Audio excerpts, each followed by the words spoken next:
And now నేను ఎందుకు అంత మెంటలీ ఎఫెక్ట్ అయ్యాను అని ఇప్పుడు చెప్తాను. ఫస్ట్ థింగ్ నేను చెప్పినట్లు డిస్క్రిమినేషన్, అది ఇంకా జడ్జెస్ యొక్క డిస్గస్టెడ్ లుక్ తో నన్ను చూడడం, ఎప్పుడు ఒక చీడ పురుగును చూసినట్టు చూడడం. They treated me like I'm worthless.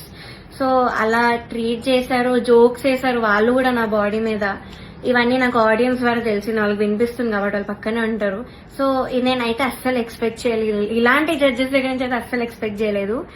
అంటే నేను ఎన్ని షోస్ చేశాను, తమిళ్లో పాడాను, అన్నిట్లో పాడాను, ఎప్పుడు కూడా ఇలాంటి ఎక్స్పీరియన్స్ ఒక జడ్జెస్ నుంచి అయితే నాకు ఎప్పుడూ లేదు. శ్వేతామోహన్ గారు ఇప్పటికి కూడా మాట్లాడతారు, నన్ను ఏంజల్ అంటారు, the sweetest, the most talented అంటారు. అలాంటిది ఇక్కడ వీళ్ళే నన్ను ఇలా ట్రీట్ చేస్తున్నారు, ఇలాంటి మాటలు అంటున్నారని చాలా చాలా బాగా అనిపించింది. అండ్ సెకండ్ థింగ్, ప్రొడక్షన్ వాళ్ళు ఎస్పెషల్లీ అవుట్ఫిట్స్ విషయంలో మమ్మల్ని బొడ్డు కిందకి కట్టుకో, సారీస్ ఇచ్చి కిందకి కట్టుకో, ఇలా ఎక్స్పోజింగ్ చేయన్న వేలో చెప్పారు. చాలాసార్లు తిప్పేవాళ్ళు, చాలా తిప్పేవాళ్ళు నన్ను ఎస్పెషల్లీ కరెక్ట్ పాడే ముందు.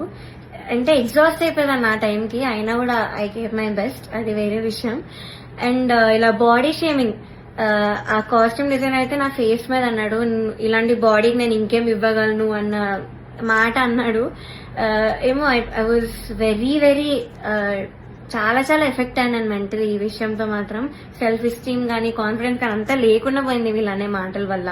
అండ్ మీరు ఒకటి గమనించుంటే ఎస్పీబీ సార్ ఉన్నప్పుడు మాత్రం ఇలాంటి కుళ్ళు జోకులు, కామెడీలు, డాన్సులు చేయడం మాత్రం ఎప్పుడూ కూడా లేదు.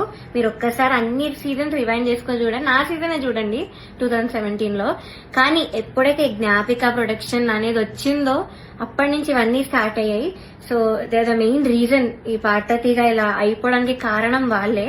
మమ్మల్ని ఇలా డాన్స్లు వేయమని, అదేవో కుళ్ళు జోకులు చెప్పమని,